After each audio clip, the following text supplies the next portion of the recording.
Hello everyone, सर्व education से मैं रंजना गुप्ता। तो हम क्लास 12th की बिजनेस स्टडीज का third chapter business environment discuss कर रहे थे। अब तक हमने बिजनेस एनवायरनमेंट का meaning, components, features and importance of business environment ये सारे टॉपिक्स कवर कर लिए हैं। आई होप आपको सारे टॉपिक्स क्लियर होंगे। अगर आपको इन टॉपिक्स में कोई भी डाउट हो तो आप हमें डायरेक्ट डीएम कर सकते हो। डीएम करने के लिए अकाउंट्स डिस्क्रिप्शन में मेंशन किए गए। तो मूविंग अहेड, आज हम डिस्कस करने वाले हैं कंसेप्ट ऑफ डीमोनेटाइजेशन। देखो, पॉलिटिकल एनवायरनमेंट डिस्कस करते वक्त भी मैंने आपको डीमोनेटाइजेशन के बारे में थोड़ा सा बताया था, लेकिन आज हम डीमोनेटाइजेशन को डिटेल में डिस्कस करेंगे। डीमोनेटाइजेशन क्या थी, क्यों की गई, इसके फीचर्स क्या थे और इसका इम्पैक्ट क्या पड़ा, ये सारा कुछ आज हम डिस्कस करने वाले। तो सबसे पहले डीमोनेटाइजेशन को समझते हैं कि डीमोनेटाइजेशन का मतलब क्या है। जब आप जिस चीज को एज मनी यूज कर रहे हो उसका स्टेटस मनी का खत्म कर दो, उसे हम बोलते हैं डीमोनेटाइजेशन।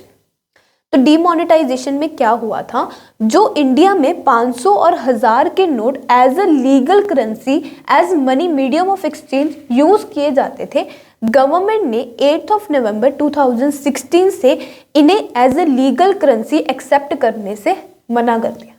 मतलब कि इनका जो स्टेटस था, मनी का स्टेटस 500 और 1000 के नोट का, वो खत्म कर दिया गया गवर्नमेंट के द्वारा। तो 500 और 1000 के नोट का मनी स्टेटस खत्म करना क्या था, डीमोनेटाइजेशन, कि 500 और 1000 के नोट को उन्होंने डीमोनेटाइज्ड कर दिया। जैसे कि यार, अगर मैं एग्जांपल दूं, अगर मैं कोई सिंपल पेपर देके दुकान से कुछ परचेज करने जाऊं तो क्या मैं कुछ परचेज कर पाऊंगी? नहीं। तो गवर्नमेंट के उस डिसीजन के बाद ये जो दो नोट थे 500 और 1000 के, इनकी वैल्यू भी एक सिंपल पेपर की तरह ही रह गई थी कि अगर आप इससे कुछ परचेज करना चाहो तो आप कुछ भी परचेज नहीं कर सकते। तो डीमोनेटाइजेशन का मतलब समझ आया आपको कि डीमोनेटाइजेशन क्या है, मनी का स्टेटस खत्म कर देना, डीमोनेटाइजेशन। अब गवर्नमेंट ने ये दो नोट डीमोनेटाइज तो कर दिए थे, अब इन्हें डीमोनेटाइज करने से क्या हुआ, लोगों में पैनिक क्रिएट हो गया। तो उसके लिए गवर्नमेंट ने क्या कहा कि जो भी इंडिया में आपके पास 500 और 1000 के नोट हैं, उन्हें आप बैंक में डिपॉजिट करवाओ और उनकी जगह बैंक आपको 2 नए नोट्स इशू करेगा।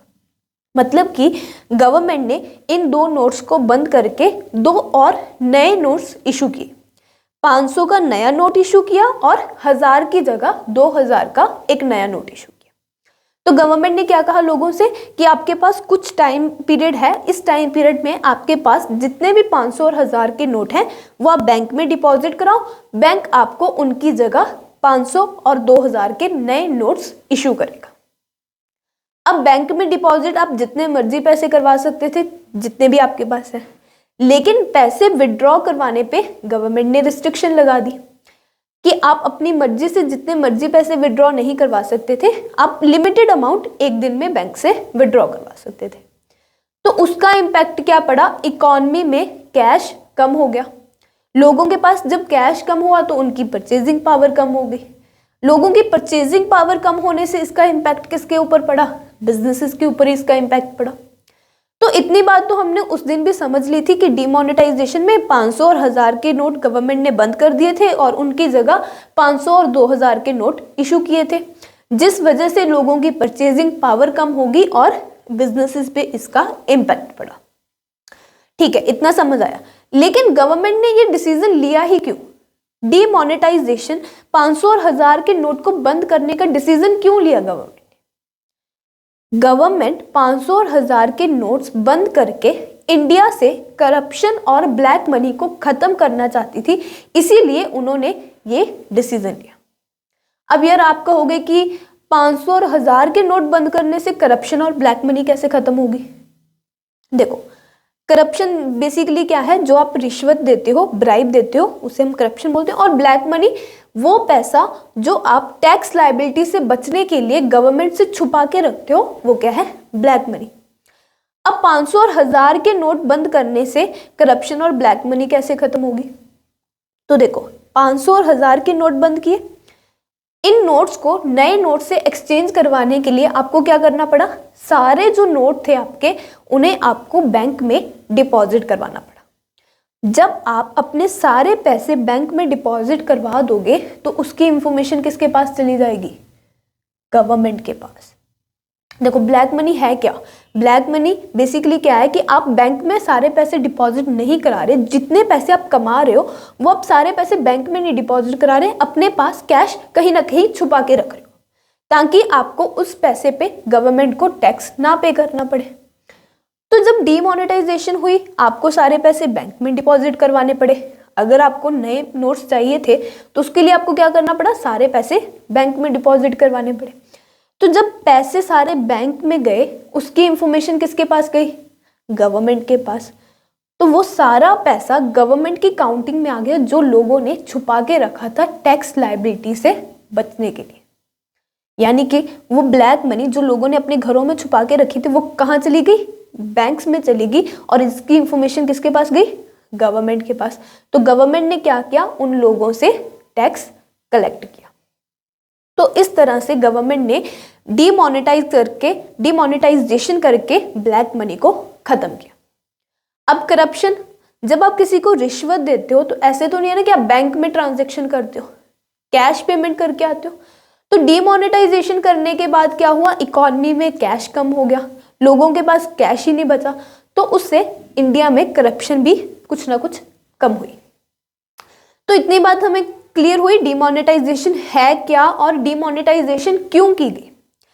अब हम डीमोनेटाइजेशन के फीचर्स डिस्कस करते हैं। फीचर्स जो हैं, जितनी भी बातें मैंने आपको अभी बताई हैं डीमोनेटाइजेशन के बारे में, वो इसके फीचर्स हैं। तो फर्स्ट पॉइंट है क्रिएटिंग कैशलेस इकोनॉमी।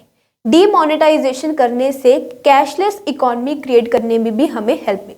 मतलब कि कैशलेस इकोनॉमी का क्या मतलब है कि इकोनॉमी में कैश ट्रांजैक्शंस कम होगी और बैंक ट्रांजैक्शंस ज़्यादा होने लगी। देखो जो आजकल हम पेटीएम, फोन पे, गूगल पे, ये सारे ऑनलाइन पेमेंट मेथड्स यूज़ करते हैं वो डीमोनेटाइजेशन के बाद से ही ज़्यादा यूज़ होने लगे।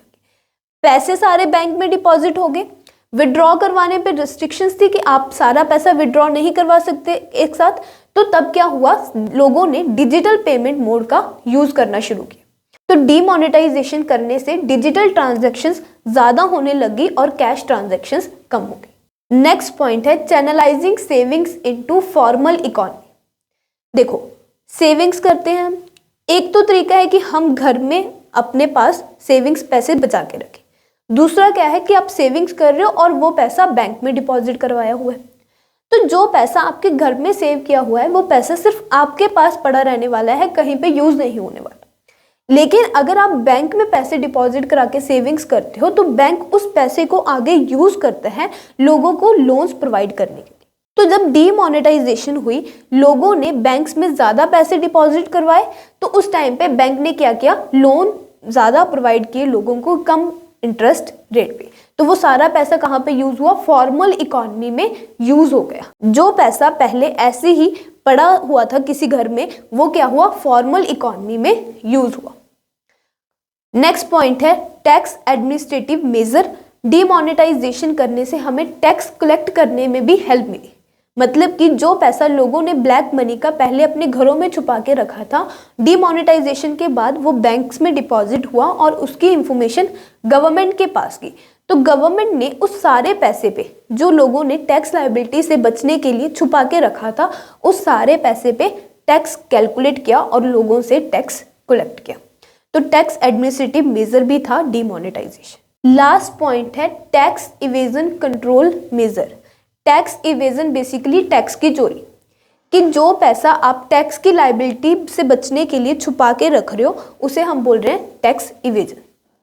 तो डीमोनेटाइजेशन करने के बाद क्या हुआ? कैशलेस इकोनॉमी क्रिएट हुई, डिजिटल ट्रांजैक्शंस होने लगी। जब डिजिटल ट्रांजैक्शन, सारी ट्रांजैक्शंस बैंक के थ्रू होंगी तो गवर्नमेंट के पास सारे पैसे की इंफॉर्मेशन होगी कि कौन सा पर्सन कितने पैसे कमा रहा है। तो टैक्स इवेजन कम करने में भी हमें हेल्प मिली डीमोनेटाइजेशन करने से। तो डीमोनेटाइजेशन के 4 फीचर्स हैं। सबसे पहला, डीमोनेटाइजेशन करने से कैशलेस इकोनॉमी क्रिएट हुई। दूसरा, जो सेविंग्स थी पहले लोगों की वो फॉर्मल इकोनॉमी में यूज की गई। नेक्स्ट है टैक्स एडमिनिस्ट्रेटिव मेजर, जो पैसा ब्लैक मनी का था वो गवर्नमेंट ने काउंट किया और उसके ऊपर टैक्स कलेक्ट किया लोगों से। लास्ट पॉइंट है टैक्स इवेजन कंट्रोल मेजर, कि जो लोग टैक्स लायबिलिटी से बचने के लिए कम इनकम शो करते थे वो अब उस चीज को नहीं कर पाएंगे। टैक्स इवेजन कंट्रोल मेजर भी था डिमोनेटाइजेशन। तो फीचर्स आपको समझ आए।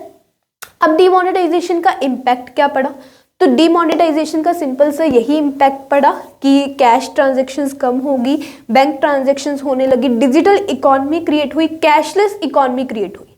तो ये कुछ इम्पैक्ट्स हैं डिमोनेटाइजेशन के।